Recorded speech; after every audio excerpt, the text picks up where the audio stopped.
Hello again, folks. Welcome back to World War II TV and the continuation of our random subjects in August. And yesterday's show was a really good start of the week with that brilliant presentation about the Seafire. I've just before dinner, I was chatting to one of tomorrow's guests, Dwayne Epstein, who's going to be talking about Lee Marvin. And halfway through my test with him, he said, "I think we are brothers from another mother. You are the brother I never had." We connected immediately about our love of Lee Marvin and his war and his film. So that's going to be a really great show. But right now, we are off to Canada. We're going to be talking about the training of, thousands of Commonwealth pilots in World War II who are put through this program. And my guest, Malcolm Kelly, is a former journalist. He now writes books, non-fiction, fiction, and I'm very grateful he's joining me. Good afternoon, Malcolm. How are you doing? I'm doing well, and thank you very much, Paul, for having me. Well, thank you for joining us. It's all via connection with Ted Barris. You know Ted, and Ted's been on our show, and here we are. Finally, we've been discussing the idea of you coming on for, I think it's months now, isn't it? Certainly more than weeks. Yeah, it's been quite a long time, but your show is so well thought of that just to have a shot at it is quite an honor, and I appreciate you having me on. Well, the pleasure is mine. So before we get into the presentation, training, Canada, aircraft, what got you interested in this particular aspect of the war effort? Ted Barris. Okay. I've been an aviation fan all of my life. I was born and raised in England, and you can't get away with stuff going over your head in England all the time. When I was, I guess, 1965, which would have been the 20th anniversary of the end of the Second World War, I was at my school in Warminster in Wiltshire, and I looked up, and there was this noise, and all of a sudden, this gigantic Lancaster and a Spitfire and a Hurricane went very low level over the school. I found out later, a fly past they had done all over England. That was it. I was done, and I was hooked. And so I've been really interested in aviation, both in Europe and in the Pacific, for almost all my life. And then I met Ted in 2000. Oh gosh, early 2000s, and so I read his book on the British Commonwealth Air Training Plan, and then I read a couple of other really great books on it, and it was including Spencer Dunmore's book. Spencer's passed away now, but he was a brilliant writer on it. And then you get really interested in it because everything when you're a kid is Spitfires and Hurricanes and Mustangs and all the rest of it, and suddenly I got this great love for the little yellow beasts.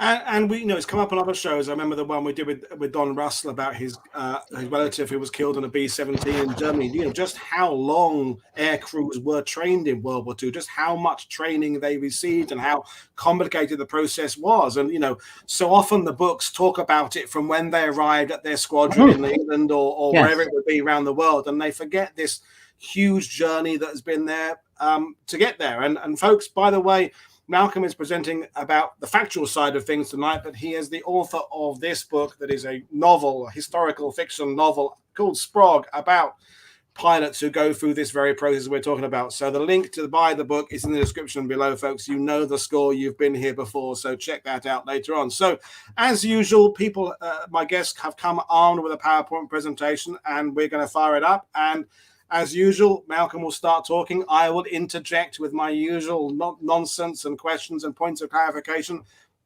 And if anybody watching has any questions, then they can join and we'll go from there. So training for the air war, over to you, Mr. Kelly. Well, thank you very much. And I'm a little nervous here because I see David O'Keefe is here, one of our finest Canadian historians.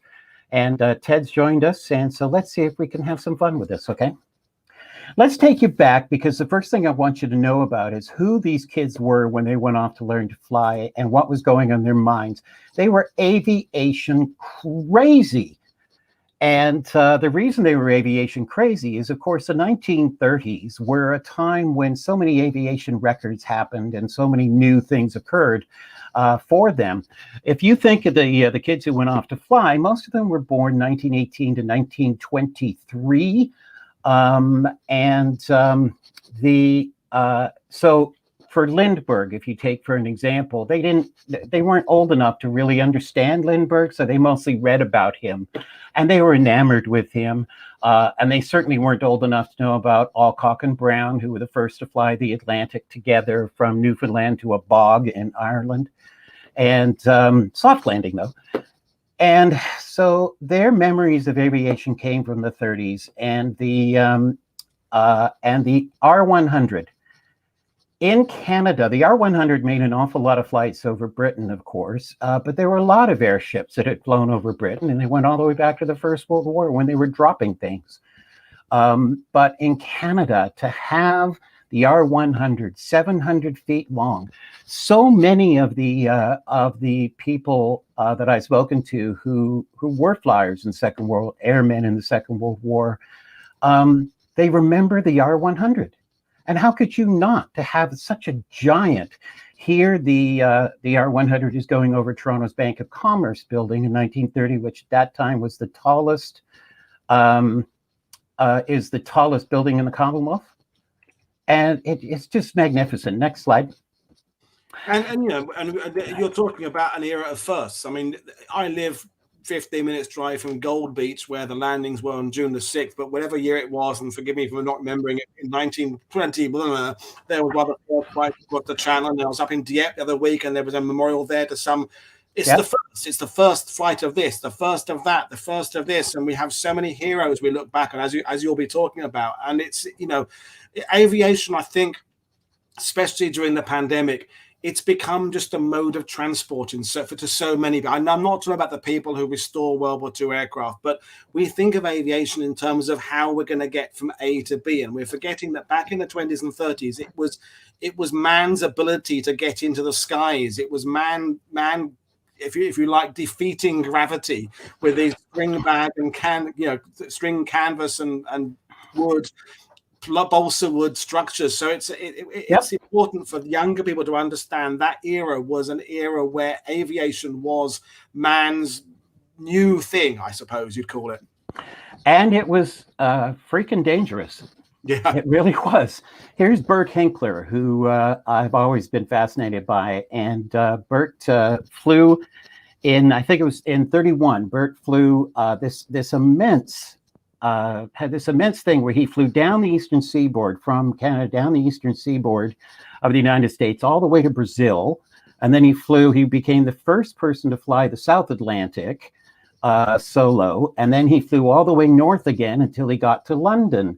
And it was a big deal, headlines in all the papers. And in 33, he was killed, which was another one of the problems with a lot of the famous people who were involved in aviation, is you tended to lose them. But kind of, without having to sound it's sort of weird, it was one of the things that added to the magic of it, that the danger of it was always there. So it was, not just being up in the sky and tooling around. You were doing things that were right out on the edge, pushing the outside of the envelope, as the test pilots would say later. Next slide. Now here's Wapame. Now, if you were a Canadian and you were looking at your heroes, your aviation heroes, Wapame was at the very top of the list. He was a World War I ace. Then he became a bush pilot in Canada, and so many of the famous pilots in Canada were bush pilots because we have a lot of bush. But Wapame was involved in two really incredible things. He was involved in in Little Red River, Alberta. There was an outbreak of diphtheria, and it was in the winter, and they needed to get some medication up to the town before the whole town got diphtheria. So Wapame jumps in his plane with another guy, and they work their way north through, and it was January, and he's paddling his way north, and he's like pushing his way through, flying his way through blizzards, and they had to refuel on one of the lakes or rivers. And as he got that in, and he became very famous for that. And then in 1932, Albert Johnson, who was known as the Mad Trapper, and they made a film of this with Charles Bronson. And Lee Marvin. Topical subject. Well done, Malcolm. We are talking about that very film tomorrow. Yes, and got everything wrong. But anyway, so Watt May was hired by the RCMP to go and see if he could help track the Mad Trapper down after he shot and killed an RCMP guy. And so he was the one flying around who saw the tracks in the snow and landed, but the guy was gone. And a few days later, they found him in the middle of a trail, and there was a shootout, and he was killed. But and Scott, I'm coming to Mr. Bishop. Then the next slide, Jimmy Doolittle. Now everybody knows Jimmy Doolittle for the raid on Tokyo in April 18th of 1942. But what a lot of people don't know is that Jimmy Doolittle was already hugely famous by the time that he did that, because he broke all these aviation records, especially things like flying from California to New York. And this is the GB Racer that he broke a lot of them in. What a strange looking aircraft. Can you imagine flying this thing? It's a humongous engine with a little cockpit and teeny tiny wings. But it was fast as heck, and everybody knew this guy was Doolittle. Next, another thing that was interesting about aviation was when you had scandal, which brings us to Jane Dubois and Betty Dubois, the Dubois sisters. Now, in 1935, as the story goes, the Dubois sisters were both dating pilots in the RAF who were killed in the same aircraft, and then brokenhearted, they bought up all the tickets on a flight from London to Paris on a small airliner. And when they got to the airport, they convinced the authorities that everybody else had suddenly had something come up, and they were the only ones who were going. So they take off, get to height. Jane and Betty force open the rear door and jump to their deaths. Huge headlines all over the Dubois sisters. And the pilot landed and said that he had no idea this had happened, which of course is as any pilots here would tell you, is not true. Because any, if somebody opens a door in the rear of your airplane, suddenly it feels differently. So something was up. People speculate the pilot was paid off. But it's just one of those things that happened at a time of Fitzgerald and F. Scott Fitzgerald and that sort of thing. Next slide. And here she is. Now, Amelia Earhart has a very interesting connection to Toronto, because during the First World War, she was a nurse in Toronto. But of course, Amelia became, after Lindbergh, the most famous pilot of the 1930s. There were so many women flying, Paul. There was so many who got into it, and they were famous people, So that flew. There was, and now I've got a mental block. Somebody help me here on the right side here, but the woman who flew from Britain all the way to Australia, like there were just so many female pilots. But Amelia was the one who there was a lot of feeling about her, and everybody were big fans. And you find out things about Amelia. I'm doing an awful lot of work in Abilene, around the state of Texas right now, because I've taken on the task of doing small remembrances of all 40 Texans who gave their lives in the air in the Royal Canadian Air Force. One of the things I discovered in chatting with people in Abilene is that Amelia Earhart crashed an autogyro at the small Abilene airstrip in the mid 1930s. I didn't know this. I mean, it was really great. And then of course Amelia disappears, and that adds again to the mystery and the excitement of flight. Next slide. Amy Johnson, by the way. Amy Johnson, thank you very much. And if I didn't know it, I checked on Wikipedia while you were talking. Oh, you checked, and if I believe an infallible memory, I just did a quick check. And if I believe correctly, early in the war, Amy Johnson's plane went in at the mouth of the Thames or somewhere, and it was something like that. Yeah, something like that. Yeah. Now, another thing that happened in the 30s is pulp magazines. There were dozens of them. So when you went into the store and you bought your comics and things, you also bought the pulp magazines. Air Stories was a very famous one. And you can see here, Phantom Pilot of Jungle Skies. Like they're pretty amazing that they were using up and filling up people's heads. And these kids' heads. And the next one, Bill Barnes' Air Trails, which was a very popular one. And Bill Barnes's Air Trails had 96 pages, by the way. But Bill Barnes' Air Trails was very important because it had tips in it on how to fly. And that's one of the things that made it so interesting. You know, how to get out of a spin and how do I do a rate 1 turn and all of that sort of thing. And Bob Middleton, my friend, who's 98 years old and the former navigator at 431 Squadron, this was Bob's favorite magazine for that very reason. You know, and then on to the next one. And there was always the fiction, and top of the fiction was the Biggles books. I read Biggles books when I was a kid, Malcolm. Yeah. And top of the Biggles books. Python. It made the accolade of getting spoofed by. If you've been spoofed by Monty Python, you've made it. That was and Biggles was notoriously spoofed several times in Monty Python. Yeah. Yes, I think he was spoofed at the beginning of the patter piece. Yep, that one. And then nobody can understand anybody's patter.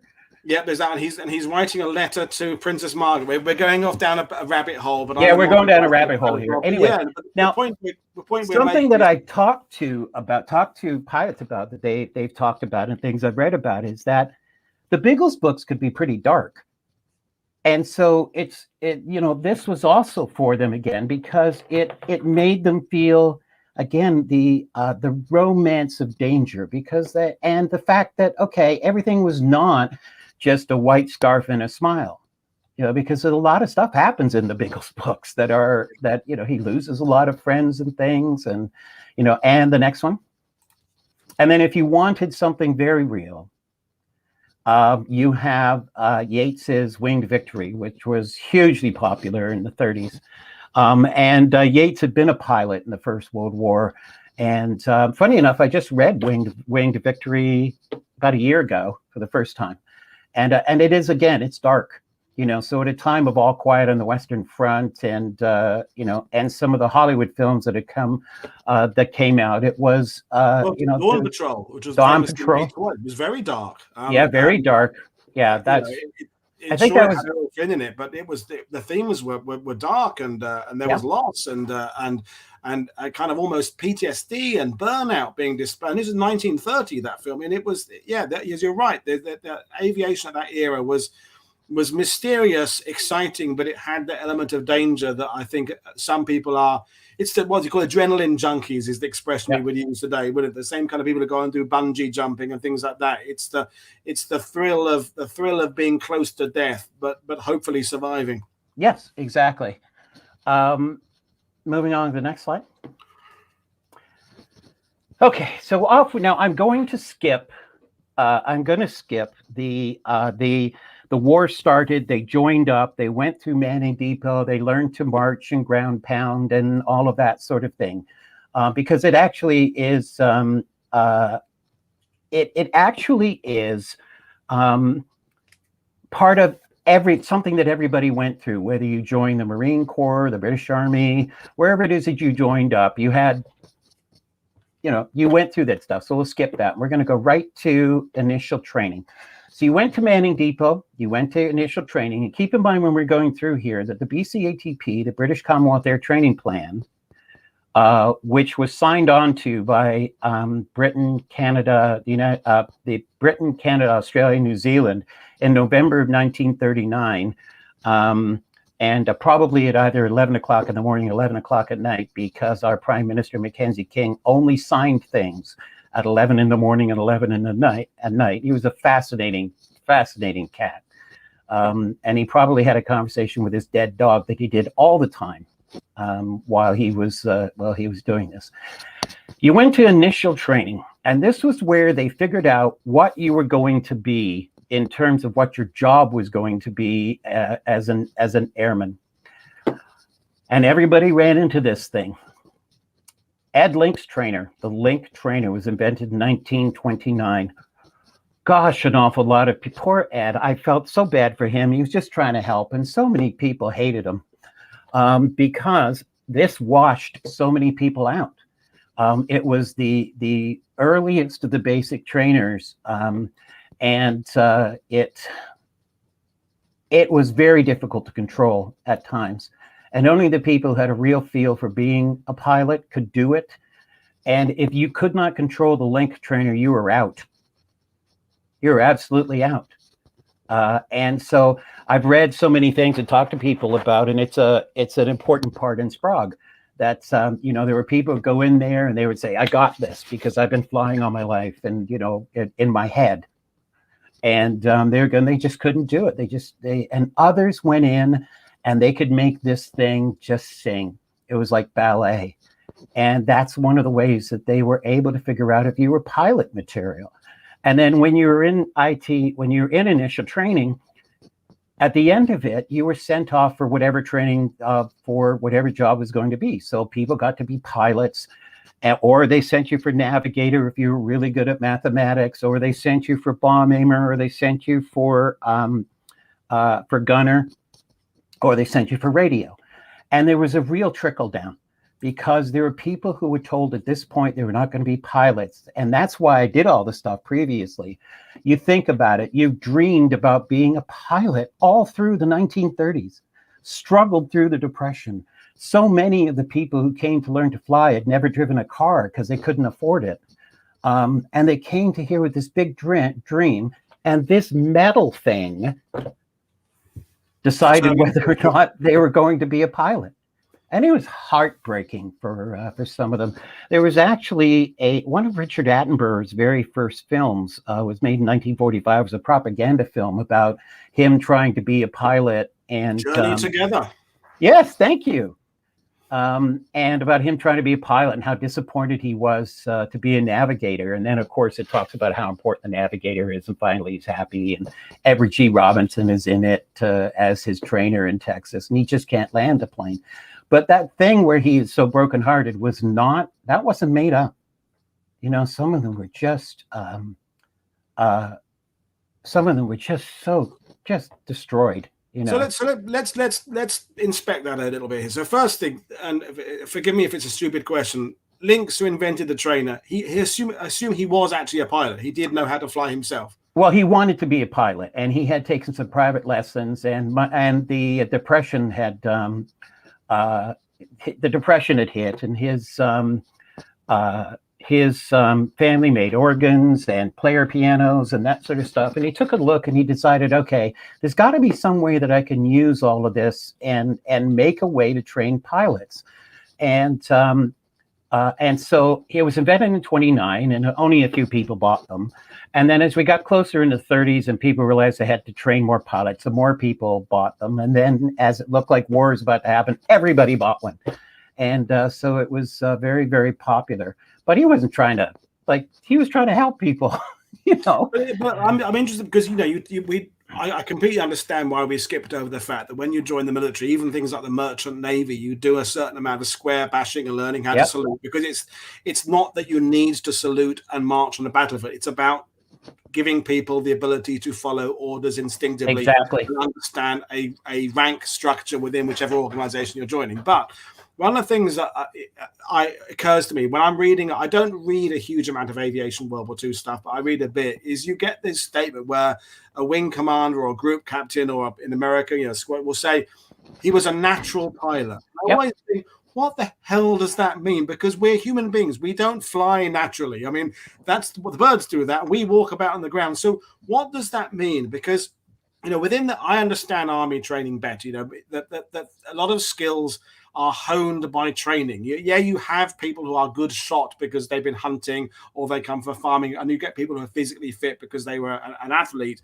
But most of the skills you acquire in the army is by repetition and mastering it and doing it and doing it and doing it and doing it. So it seems to me there's a bit of a disconnect with the training of these pilots, in that a machine, a gadget, is determining your ability. And what's your take on what is meant by a natural pilot? Because I've always found that a really weird phrase. I asked a pilot once, and he said, you know how there was always the kid in the neighborhood that when they got up on the bicycle, they rode it the first time, and an hour later they were riding the bicycle as though they had been riding a bike all their life? That's a natural pilot. It's just somebody who just knows. It's just somebody who just knows and understands the basic concept of pitch and yaw, and who understands the concept of doing things in 3 dimensions.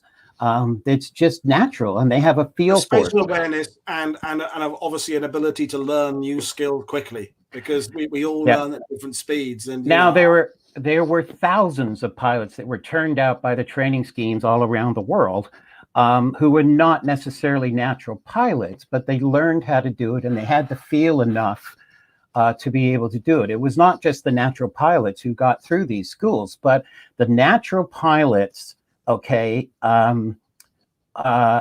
natural pilots were the ones who wound up flying fighters, which is very difficult to do. Not in terms of controlling it, but being able to have the ability, the athletic ability to do it. And I was going to save it a bit for the next one, but also keep something in mind for this as well. Something that I know that Ted and I have both discovered and over the years. When you start to break into the backgrounds of these guys who all became pilots, it's amazing how many of them were very good athletes. You know, you do these backgrounds. Oh yeah, he went to high school from 1935 to 1939. I'm doing a project where I'm trying to identify all of the RCAF pilots who went to my high school, Easter Collegiate in Toronto, and there were a lot. But they were you find a lot of them who were very good athletes. You find a lot of them who were superb in the classroom, navigators. But for an example, because to be a navigator, you had to be really good at math. Yeah. And it's natural to you that you can just do trigonometry in your head, you know. And so but a lot of that had something to do with it. Your ability to use your body and your mind together and to meld them together as a team. You know, it's like, in a way, I was thinking about this the other way, is that, and yes, the Great Dominions just made a very good point here. He always makes great points. Does he? I have him online just to make really great points. That's what he does. Yeah. But Buzz Burling was a natural pilot. He just knew how to do it. And there was who was the guy that flew out of Malta and was the famous guy that James Holland talks about, who was just a terrible pilot, but boy was he brave, you know. So it's not always not always right, you know. I'm trying to think who you're thinking about. I can't think now. Yeah, I know who you mean. Yeah, you know who I mean, right? Yes, and but also Burling and Billy Bishop, who we're going to talk about in a bit. But Burling was was a natural marksman. There's a story that I've seen of him when he was sent back to England, and he went to a squadron in England. He was trying to teach the young pilots about deflection and about how you give them half a ring, and if they're here, you give them another half of the ring. And all the pilots are sitting and looking at him going, what? You know, and he's trying to explain it to them, but it's just he saw things, you know, in a very different sort of a way. You know, and presumably, well, I'll let you talk about statistics a little bit later on. But I mean, there are enough people coming from Australia, Britain, Canada, and all these other dominions and the United States, and the US to wash people. It's because we all know as 1939, this is when the wise people are saying that aviation is going to play an even bigger role in World War II than it ever did in the First World War, and it has done in the 20s and 30s. So the need for pilots is going to be astronomical, and it's to the credit of these people that they did sign this idea off early enough, because we damn well did need these pilots come 42, 43, 44 when we have all the aircraft coming off the production line. But we do know in situations in history where there's not enough people going through, so the standards therefore get relaxed because you need to produce a certain number of people. in the early days of 3940, clearly they were able to be strict enough to wash out people. There was still enough coming through. Well, yes, because when you washed somebody out, you didn't get rid of them. When you washed them out, they went to another one of the jobs. They went down to another grade. They went to something else. And there actually was this trickle down, like the way that the airmen felt about it. So top of the list was pilot. Second was navigator. Then, because that's kind of a cool job, and it means you're really smart. Next down was radio operator and bomb aimer. Right, more of a technical, kind of a hands-on sort of a thing, and then at the bottom was air gunner, and there were a lot of young men who chose air gunner because they thought that if they chose air gunner, they could get into combat a lot quicker, or they liked the idea as an individualist of being an air gunner. But even the air gunner was considered to be pretty cool because at least you got to fly, which was the whole point of growing up in the 30s and wanting to fly. And shoot down baddies as well. Yeah. Yeah, and as best you could with the 303. Yeah. But so next slide. Now, here are the aircraft. Now, can you imagine having grown up in the 30s, as we talked about, and suddenly you've been through ITS and you get sent off to elementary training, EFTS, Elementary Flight Training School. And I love, by the way, that note there from Tone Triv. They have a sign at home that says, "A pilot and a normal person live here." What a wonderful sign. But so you walk out and there's a line of 30 of them. This photograph is taken at the Canadian Warplane Heritage Museum 2 weekends ago. And it's their DH-82C Tiger Moth. And can you see right there the big difference between the English Tiger Moths and the Canadian Tiger Moths is the Canadian ones have a coupe top that you pull over and goes over the guy in the back seat. Which is the student and the instructor in the front seat. That's so you didn't freeze to death. Keep in mind that the BCATP was in hundreds of airfields, mostly centered in central Canada and in Ontario, mostly, and across the prairies. And Canada was such a perfect place to have an air training place because nobody was shooting at you. There was lots of space. And there was no blackout. So the young pilots would have, if they were doing their night training, for an example, they could navigate properly from place to place because everything was lit up. That became a problem for the Brits when for the RAF, when they started to get some of these navigators who'd never actually navigated in a blackout. But this was the first aircraft you might have had your hands on. And all of those, we go back to Dawn Patrol, 1930s. This doesn't look very much different from what they were flying in Dawn Patrol in 1930. How exciting this must be. And so you crawled in here and you did your elementary training, and you learned to fly. And somewhere between 6-7 hours and 9-10 hours, you would go solo. Solo meant you took off, turned left, one trip around the field in the circuit, and landed it again. Every once in a while, somebody would not be able to land it. They just couldn't put it on the ground. And that was what it's about. And you did 60 hours in total, somewhere around there. And the Tiger Moth was just a brilliant airplane. Brilliant airplane. Next slide. Then there's the training version of the Hurricane, as opposed to the Spitfire. The Fleet Finch, there's about 450 of them that were used in the BCATP, and they were constructed in Fort Erie, Ontario, down by Niagara Falls. And they were a very different looking plane. It looks more like, say, a PT-19 or something. And it came off a design that was made by Consolidated Aircraft called the Consolidated Fleet. And then Fleet Aircraft built the Finch. They also built a very strange aircraft I don't have here called the Fort, which is one of the strangest looking things you've ever seen. But so this was the other mostly used. They used some PT-19s. This is mostly the other one you might. I think there were 11 or 12 elementary training schools that use this. But again, the idea is, and it's a little more powerful, but the idea is that you got your feet wet in an aircraft that was right for you, that you could learn in.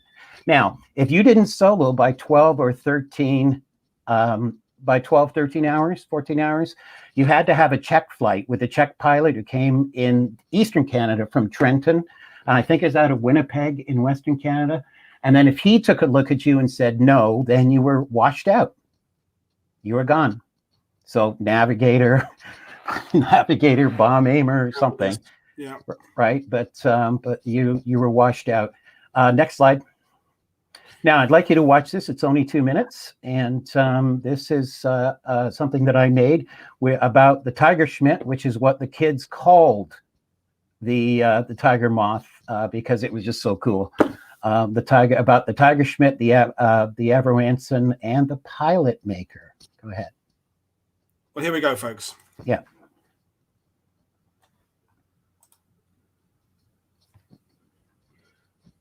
Now we take you off to the Canadian Warplane Heritage Museum in Hamilton, Ontario at the International Airport. This was originally RCAF Mount Hope, and some of the characters in Sprague wind up at number 10 Elementary Flight Training School there. The first aircraft they encounter is the DH-82C, the Tiger Moth. Here, as you can see, with the coupe top that they put on in order to keep you from freezing to death in the Canadian winter. The cockpit controls and the instrument panel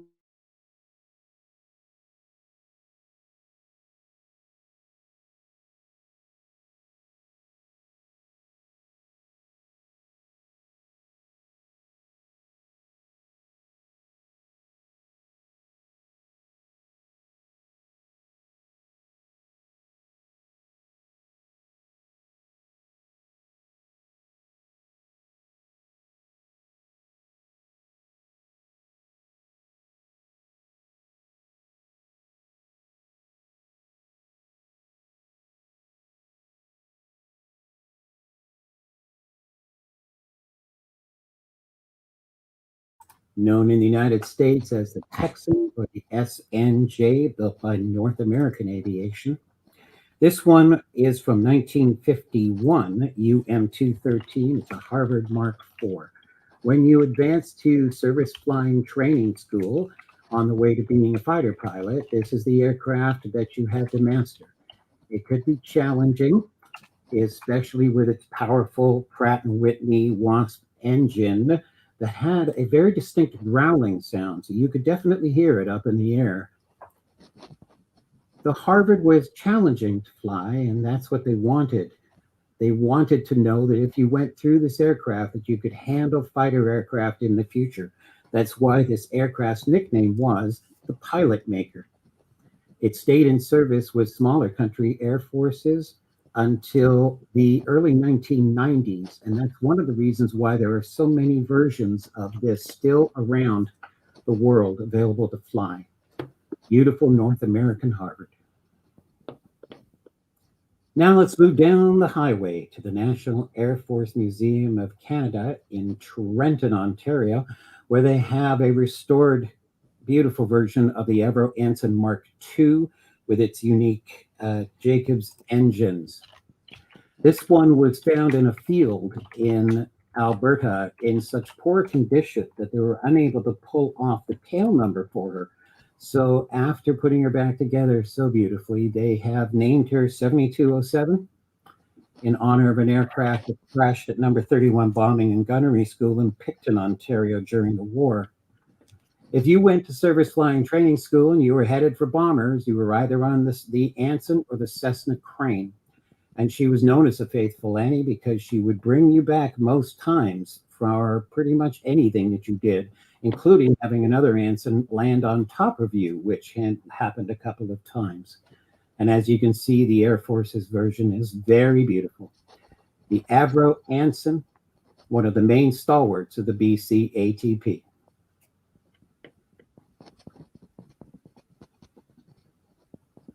If you would like to visit these aircraft and the other beautiful aircraft at these museums, please see the Canadian Warplane Heritage Museum in Hamilton, Ontario, and the National Air Force Museum in Trenton, Ontario.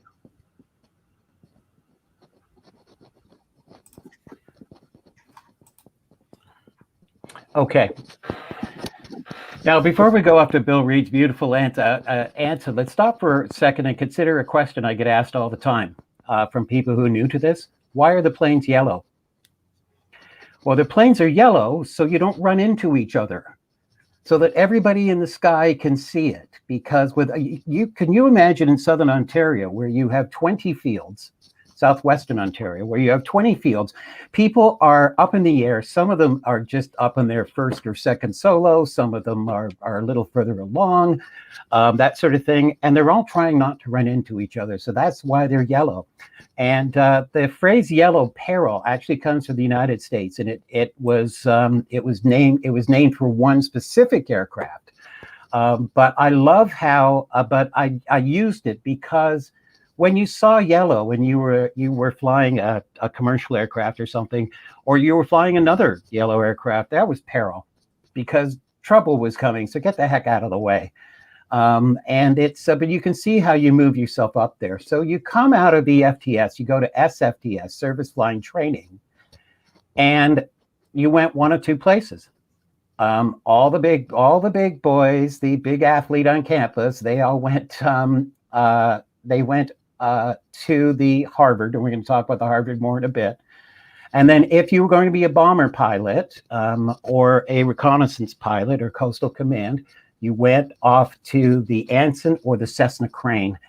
This is one of my favorite aircraft. There are two pictures of Bill Reed's Anson behind me on the wall here.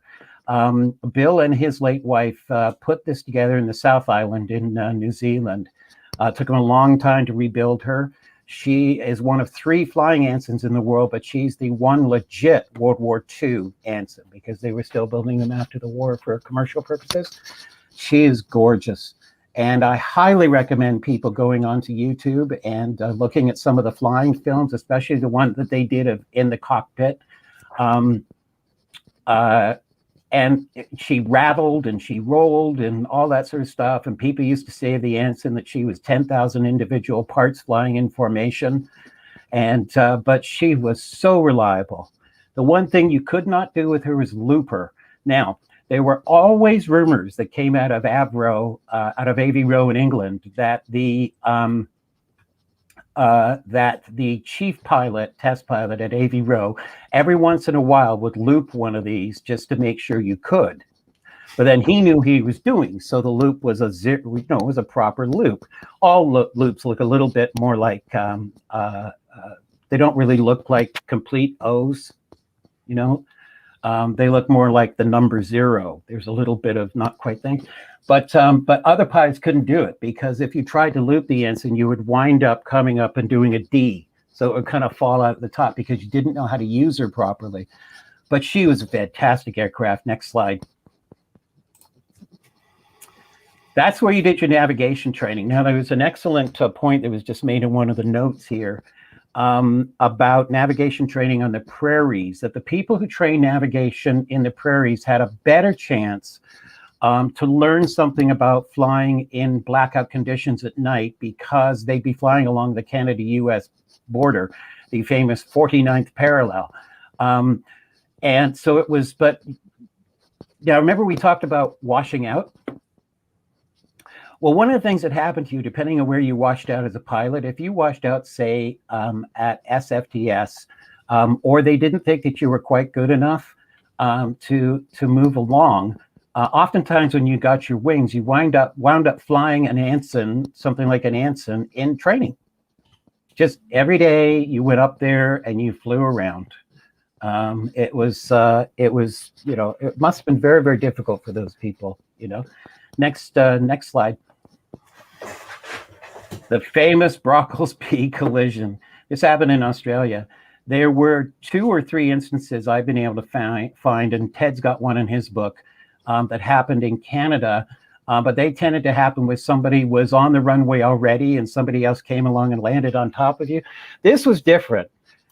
This guy's coming into land, and suddenly there's another Anson underneath him, and they collide. And instead of falling out of the sky, everybody in the bottom one jumped out, took to the parachute. The guy in the top one is flying along, and he realizes that even though his engines have stopped, the engines of the lower one are still working. And so what he does is he he uses the engines of the lower one and the flaps and ailerons and everything of the upper one, and he lands this thing. I mean, it's incredible that he was able to do that. One of the great flying feats, I think, of all time, to be able to land two planes at once. You don't see that happen very often, but it also shows that it could be awfully dangerous. It was more dangerous flying the Harvard and the advanced fighters, but it could be very dangerous flying these. They had so many hours on their books. Sorry, they had so many hours on their books. They would start to get tired. The pilots would make errors. So there were a number of crashes. Now, fortunately, with all the crashes that there were, many of the crashes were at quite low speed, so somebody might have a chance to walk away from it.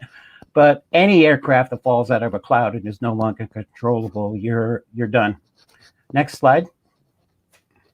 These are two Cessna cranes. Now, for years, I kept seeing captions on the photographs of, this is a picture of two Cessna cranes that came together and crashed. There is a absolutely brilliant website. It's the Walker website. This guy Walker, over a period of 20 years, put together a website that lists. It's a database that lists every aircraft that the RCAF flew during the Second World War by their number and their make, when they were taken on strength, when they were struck off charge, and when they were and what happened to them. So by using the Walker website, you can discover that the first one close to you went down about 2 weeks before 7765, and they were just sort of hauled off to the edge of the field, right? But it just shows you it was dangerous, And next slide. And now we come to the Harvard. One of my favorite aircraft. She is so beautiful. This is one of the aircraft, the Harvards that flies at the Canadian Harvard Association in Tillsonburg, Ontario, who do a wonderful job preserving the Harvard, and they fly in a lot of air shows. I think they have 6 or 7 that are regularly there, and then they can pull in up to another 5. So you very often see them on Remembrance Day as 4 sections of 3 flying around, and they are just brilliant. As I said in the little tape, she was a challenge to fly, but she was not a mean aircraft, meaning that if you flew her properly, she looked after you. She was a fantastic aerobatic aircraft. A guy I've got to be friends with is a guy named Andy Goodall, who flies an aerobatic Harvard in England called Wacky Wabbit. And some people may have seen him at Hendon.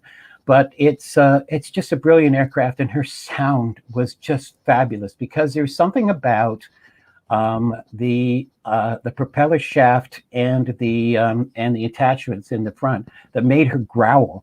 So even now, when a Harvard or a Texan or an SNJ goes over your head, the sound is fantastic. And another thing I found out was neat about this that Andy taught me was the cockpit in the North American Texan Harvard SNJ was exactly the same layout as the P-51 Mustang. So if you went directly from the Harvard to a P-51 Mustang, you sat and it went, it was like being home. Wow. And this is probably a good point to ask, Malcolm.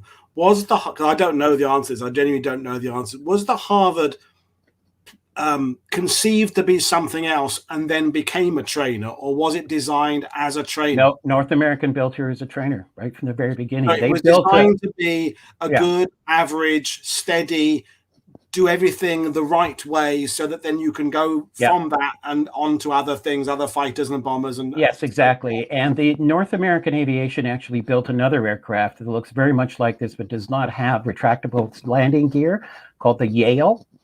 And then they took some of the lessons that they learned from that, and out came the Texan, the T6.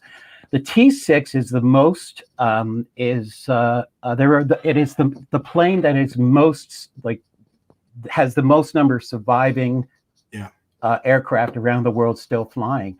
It was still used up into the early 1990s in some small countries for training. And also the Harvard was, you could do anything with the Harvard. Many of you know from the film Tora, Tora, Tora, that the Harvard was what was used to make the Zeros and the Val dive bombers. Well, I was just going to make the point to anybody watching, if you want to see Harvard's or any of the film was made in the 70s, because it's Harvard's playing Typhoons in a bridge too far. It's always, and because I nearly got a ride in a Harvard years ago or two. I don't know one Gary Newman, the pop singer from the 80s, had in Zero markings. He was being the big I am at Duxford, this is when I was about 18, 19, and he would routinely give flights to people, but apparently it was mostly if they were female. I don't think I kind of fitted the right groupie. But anyway, I kind of liked to thought I've got a flight, but there were loads those things at Duxford. And as someone just said, good to see them and good to see you celebrating them for what they actually are, a wonderful trainer, not seeing them in the guise of, as we said, playing Mustangs, Typhoons, Zeros in all the films. I think they probably must have played just about every other World War II aircraft ever. I mean, apart from bombers, they probably played Avengers and Wildcats and Spitfires. And She was in the War and Remembrance. She was in Where Eagles Dare. Like anytime the German fighters in it. Where was the ones they destroyed with a snowplow. Harvard. Yes, exactly. Those are Harvards or Texans. Yep, and they're everywhere, and they are brilliant. I have such a great spot for them. And when I was first starting to write Sprague, I was invited by the Canadian Harvard Association down to Tilsonburg. And this exact plane here, 46, they let me sit in her. And so I'm sitting there writing notes, writing all these notes and everything. And it was so beautiful. And it was the second greatest moment of sitting in an airplane, the greatest moment being when I was allowed to sit in the seat of NA337, which is the only legit Halifax left in the world. Nice. And she's at the National Air Force Museum in Trenton, and I was allowed to sit in the pilot seat by the guy who's gone now, but was originally in charge of putting her back together again after they dragged her off the lake in Norway, off the bottom of the lake in Norway. She's just anybody, if you have a chance, if you love them, I love planes and things, if you want to get a chance to see them, get out there and do it. Scott Grimwood points out here that there are several aerobatics teams in the United States that use the T6, the AT6. They're spectacular, just spectacular aircraft. And they sound, if you close your eyes, sorry I'm being such a fanboy here, but if you close your eyes, you can really hear them. No, it's absolutely. Most of the people who come on as guests are fanboys and fangirls to some extent. That's why they're good at talking about what they talk about, because it's their passion. So there's nothing wrong with that at all. So, are we ready for the next slide? Yeah, we are. Now, I wanted to put this one up because this is by artist Don Connolly, and I adore Second World War and First World War, but Second World War art, fine art. This is really neat because it shows the layout of a standard BCATP airfield. So you can see the big hangars in there. They were almost exclusively made out of wood. The ones down in Dunnville, Ontario, were made out of steel. I'm not sure why, but they were almost exclusively wood. There's still many of them still there, especially out west, and you can still see them. And there is usually 3, 4, 5, 6 of them in a row. And then if you look behind it, you can see right there, you see those H-shaped barracks there? That was a very standard layout for the barracks at BCATP. And all the young men I talked to remember these barracks.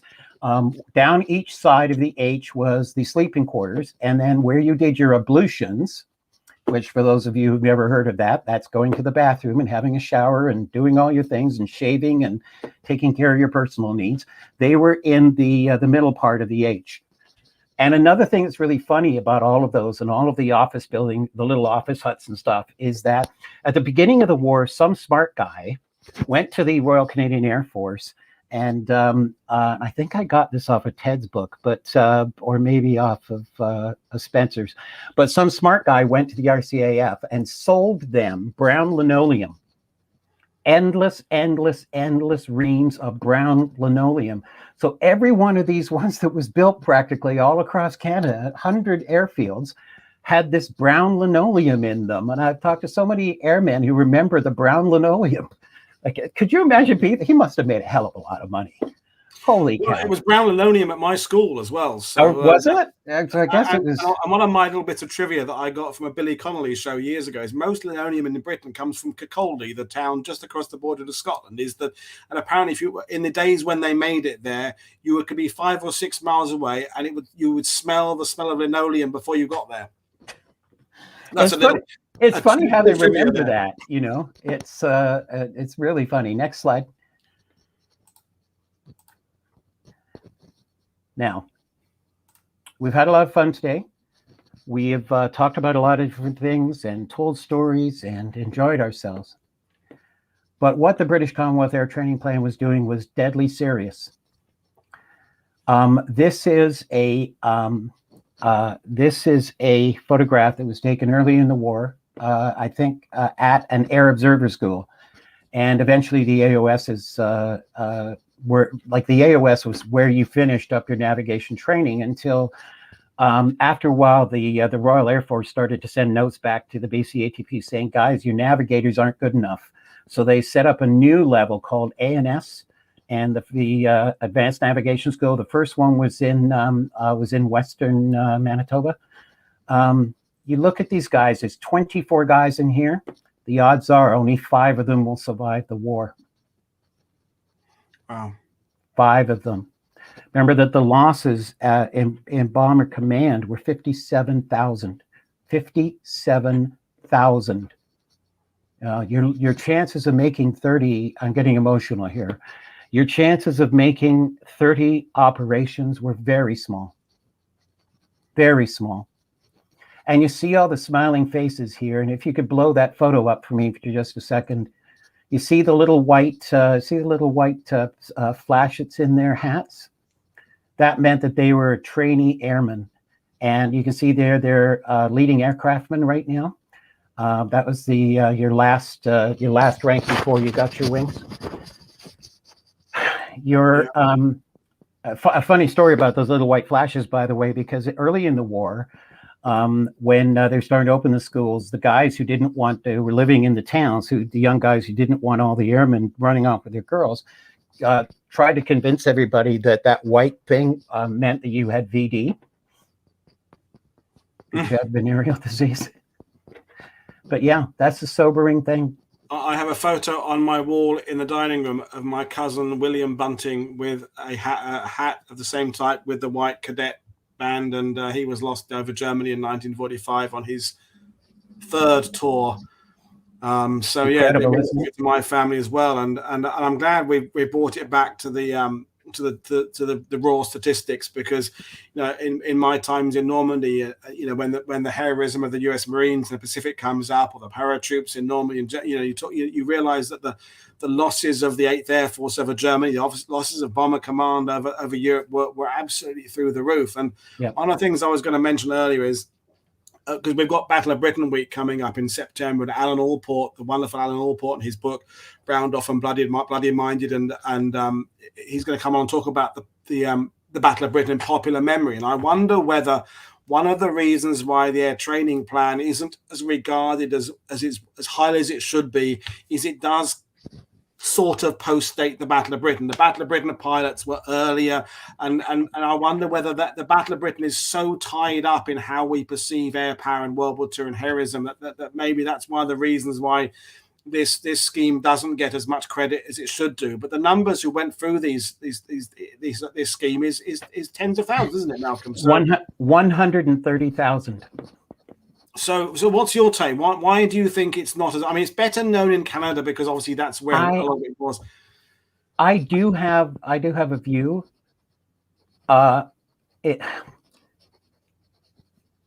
Some people may not like this view, but it just wasn't. It just wasn't exciting enough. It's training. It's not going up and shooting things down. It's getting ready to go up and shoot things down bravely and having an appointment in London and doing the dam busters and all that sort of thing. In Ted's book, The Dam Busters, for an example, you discover in reading it the number of people that were involved in the Dam Busters raid on 617 Squadron that went through the BCATP. You know, it's a huge percentage of the people in there.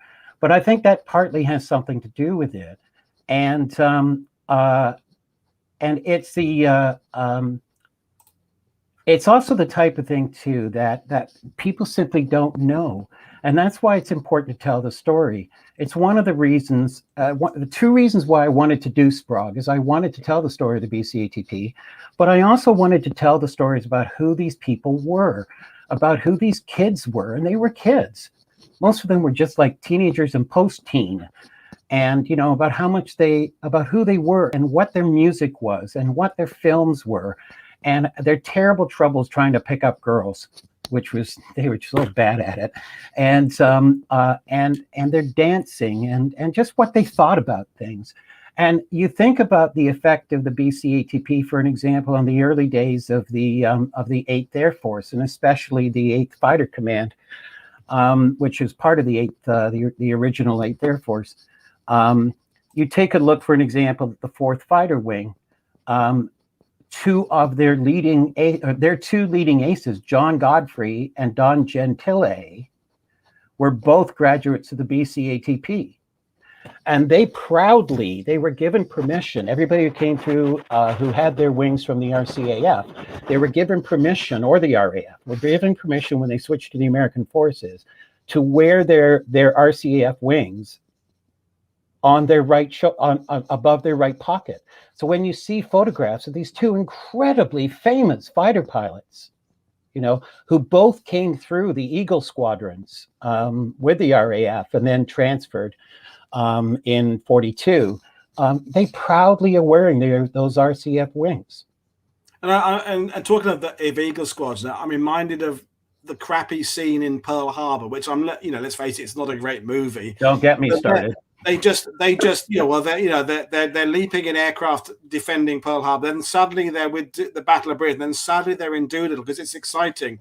But I can completely understand why Hollywood would not want to, quote unquote, waste 40 minutes of a Hollywood blockbuster showing its characters sitting in a tin bathtub learning how to fly. That's what the Lynx trainer looked like to me, a tin bathtub. But it's what they're doing, though, is they're missing out, as Brad said, from On This Day in Canadian History, and in probably Canada's greatest contribution to the war effort is this program and this training, and glossing over it and assume that pilots just somehow go from the streets to their squadron in England or their squadron in Malaya or Burma without going through this process is missing out an absolutely fundamentally vital, important part of the war effort.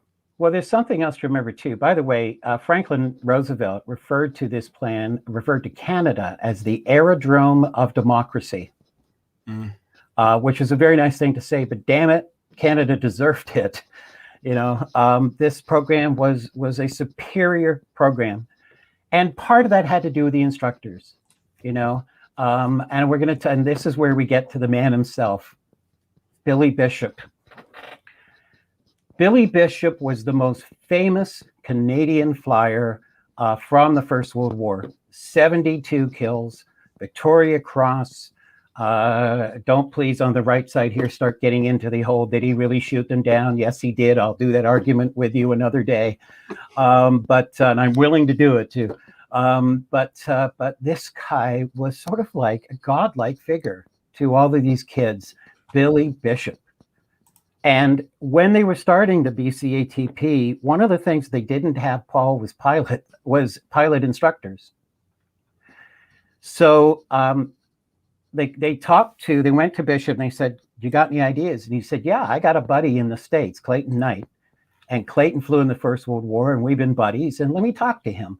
And they came up with this crazy idea, the Clayton Knight Committee, to get instructors up from the States. And they realized that it was illegal under US law to I'm ready for it, OTD. Anytime I'm ready, but not now. So the Clayton Knight Committee, sorry, it was illegal. These guys could not, flying instructors in the States, pilots in the States, could not come to Canada and sign up because that was against United States law. So they're going, okay, what are we going to do? All right, so the first thing they did was they went out and set these Clayton Knight committees, which were all over the United States. And this is something that Dunmore's book has a lot of. So they go and they got to get around the U.S. Neutrality Act. So they go to the States and set up these offices, and they put out word, and pilots flock. And sorry to say this, but it did actually happen. They also made sure that all of the secretaries that worked in these offices were very attractive, because they knew how to, that it would be, the pilots would like that. And so they go in and they sign up pilots. But then I got a problem. Okay, so we're signing up all these pilots. How do we get them into Canada? So they came up with this crazy idea, the Dominion Aviation Association. And they put out this thing saying that the Dominion Aviation Association was looking for flight instructors, right? And now the Dominion Aviation Association didn't actually exist. It was a front, a fake. So you would go to the border and say, I'm going to the Dominion Aviation Association to work for them as a civilian flight instructor. And they said, okay, sure, fine. Go. That's not against the Neutrality Act. And so they go up and they go to the office of, wherever they were going, Montreal, Toronto, Dominion Aviation Association, who walk in, and this nice secretary, and that's all that was in this office was a secretary, nothing else, say, I'm sorry, we've hired all the pilots we need. And the pilot would say, gee, that's a shame. And they would go, okay, but down the hallway, the RCAF is hiring civilian pilots to train people. And they're already in Canada. It's totally legal. Right? So they walk down, they say, okay, hi, I would like to, and they go, come on in. And they hired hundreds and hundreds and hundreds of instructors that way. Now, the next way they got instructors was if you were unfortunate enough to go through flight training early in 1940 with dreams of flying a Spitfire, unless you were an American and you could call your congressman and complain, you wound up being sent to Trenton to learn to be an instructor. And they got some wonderful instructors out of it. A guy I really love who made it into the book. I don't know if you ever heard of Ward Air, which was a carrier, a big carrier, passenger carrier in the 1970s and 80s called Ward Air. Max Ward, who was their founder, was a bush pilot, and he really wanted to fly in combat. He wound up having to fly his entire career in the Air Force as an instructor in Canada. Can you imagine? Wow. But he was okay with it, and he was very, very good at it. And he went to so if you went to Trent, you came back, and this is where a danger came, because there were some instructors who came who were very young. They wanted to fly in combat. They were not happy. And one of the ways that they would blow off their steam would be with low flying, low aerobatics, doing stupid things, including the two who thought it was a great idea to fly under the Champlain Bridge in Montreal in a fog. And they got in trouble because they almost hit a ship that was coming the other way, and the ship was higher than they were. And somebody on the ship got the name of one of them, and got the number off one of them. They got in trouble. They used to get in trouble for trying to fly under the brand new Rainbow Bridge in Niagara Falls, which was not only stupid but damn dangerous. And you would sometimes do this with a student with you, right? Because they were just blowing off steam. And so it was an interesting place. But the man himself, the biggest honor that you could have, and this scene is from Captains of the Clouds, which took all day to film at RAF Uplands, and Bishop just kept going through it and was very happy. And there's a whole chapter in Ted's book about the filming of this Captains in the Clouds. If you were super lucky, you got your wings pinned on you by Billy Bishop. By Bishop. And he had a patter. So if you hear the patter that Bishop says when he's pinning wings on somebody in Captains of the Clouds, where he's talking about, now remember, you don't hate the man you're shooting down, you hate the machine. Remember, like, that's the patter you got when you get so many of the pilots remember getting their wings from Billy Bishop, and Bishop giving them the same patter as they got in Captains of the Clouds. And I got to know a little bit Bishop's son, Arthur Bishop, who was a Spitfire pilot and Mustang pilot in the Second World War. And Mustang 1, the not good one, with the Allison engine. And, it was just interesting hearing the stories. But this is the guy, the courage of the early morning. It made it worth it. And then you went off flying and trying to stay alive. Next slide. Yeah. And I've saved this one for last. This is a pilot getting his wings. This pilot is John Gillespie McGee, who wrote High Flight. And, I have slipped the surly bonds of earth. And he was killed accidentally in 1941. I think 41 or 42. I'm trying to remember now. But it was actually over England. And he took his, he was flying with some Spitfires, and they flew through a hole in the cloud. And he ran into an airspeed Oxford, and Gillespie almost got out, but his parachute didn't open. And the reason I love Gillespie is because he is in some ways a representative of all of the pilots who came through. Gillespie is listed as an American, but he wasn't really. You can see here when he's getting his pilots, he does not have the USA under his eagle there, which some people like to refer to as a turkey, but or an albatross. He was born in the Far East. His father was an American missionary. His mother was a British missionary. He lived in the Far East until he was old enough to go to school, when he was sent to school in Britain. And then when he was just coming to the end of his schooling in Britain when the war started, so his parents arranged to have him to go to a school in Boston, Massachusetts, for a year. So he actually only spent a year in the United States. And then he came to Canada and got his wings and went off to fly and find. And McGee always thought of himself in everything that people have written about him as a sort of like a son of the world, because he'd been so many places and done so many things. And it's a sad thing to think about, in a way, that incredible face, that incredible talented poet and writer was going off to his doom, as so many of them did.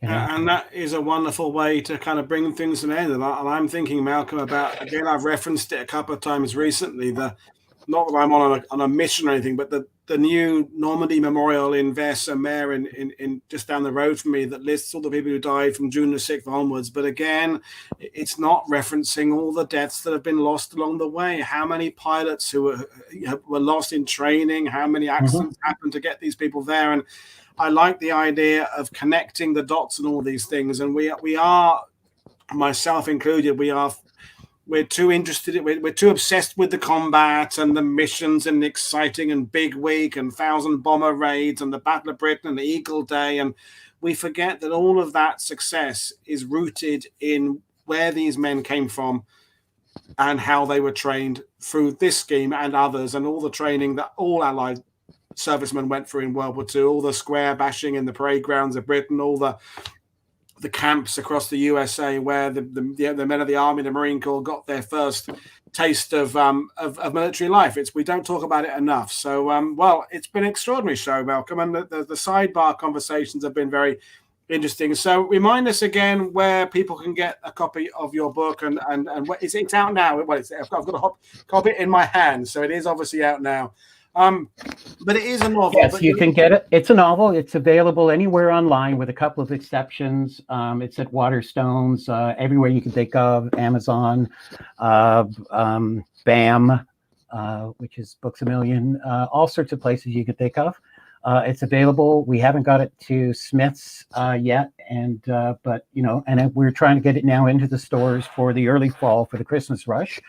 And you can also get it at sprogbook.com, which is sprogbook.com. And the link is in the description below, folks, as it always is. Yeah, So, and you can go and you can buy it. And I was supposed to be over in England this summer, but our government here in Canada decided that coming back with, was going to be too difficult. I didn't want to spend 2 weeks in a hotel.